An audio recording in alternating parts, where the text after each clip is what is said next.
Hep, hep, hep! Hooray! Wala na.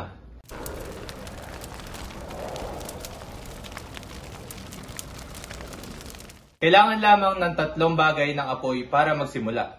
Ito ay ang oxygen, energy, and fuel. Lahat ng ito ay meron tayo sa ating bahay at establishmento. Kaya dapat magdoble ingat sa paggamit nito. Paanong ulam? Nak, lutuin mo na lang yung giniling. Si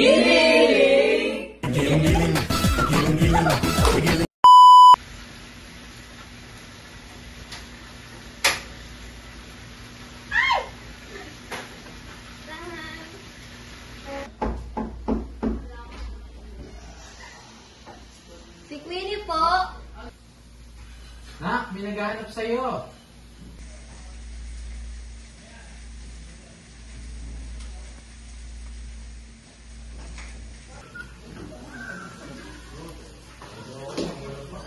Oops! No, no, no! Bawal iwan na nakabukas ang kalan. Sa oras na maipit sa loob ng isang susunog na establishmento, ito ang mga dapat gawin. Una, dumapa at gumapang patungo sa pinto.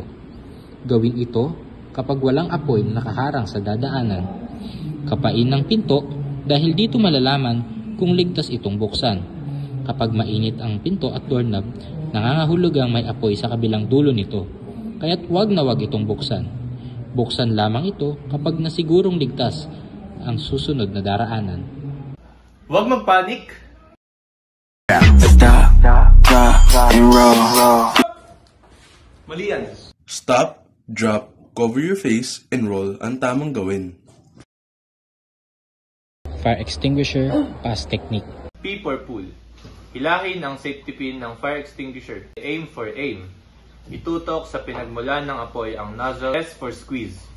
Pisilin ang lever upang lumabas ang solution. S for sweep. Sweep the hose from side to side hanggang sa mawala na ang apoy.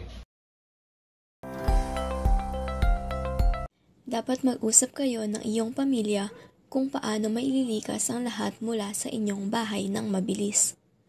Alamin ang 2 paraan palabas mula sa bawat kwarto.